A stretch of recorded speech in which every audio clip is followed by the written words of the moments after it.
Hello, your illustration, your layout is fantastic. I love that you had this real strong vision of what you wanted to do from the very beginning. Okay, so suggestion-wise, I don't have any suggestions for your illustration work. I love it. I think, again, you did a fantastic job with it. But graphic design-wise, I do have a few suggestions. I would, number one, either make the canvas bigger or make the type smaller. I don't know what size you have it in, but it's real jammed in there and it would be hard for anyone to read. You definitely want to put in paragraphs. So graphic design should go unnoticed, and you should be able to just like easily take in the content. And when you have big giant paragraphs, it's a struggle. So that said, I would either change the size of the overall piece so you can fit it in there, or change the size of the type. And then add paragraphs. I wouldn't add tabs. I would add separations between each thought though.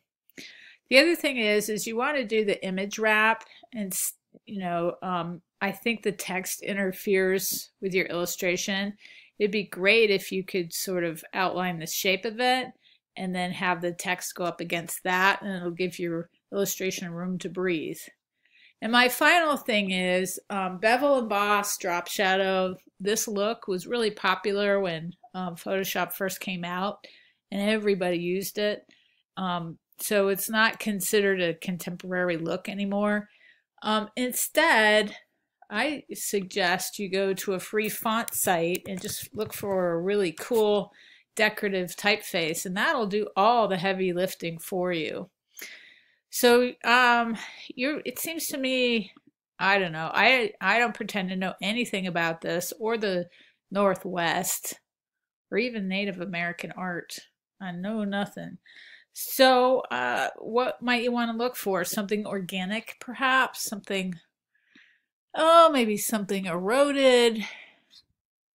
That might be too much. How about something handwritten?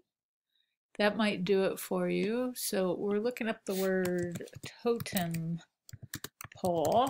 So what's nice about this site is you can get a preview of what the font will look like, and you can actually look at it side by side with your work. Okay, so maybe this one.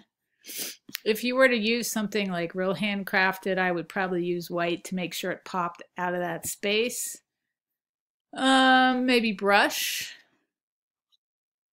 And some of these seem just a little too contemporary. So I would go through, even maybe do something simple. I don't know. This is the fun part, is looking through fonts as far as I'm concerned.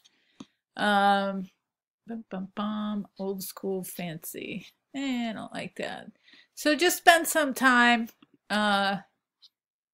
Maybe one of these old-timey ones. I don't know. Spend some time, have a good look at all of these. See if you can come up with something that you don't have to decorate so much. All right, let me know if you have any questions.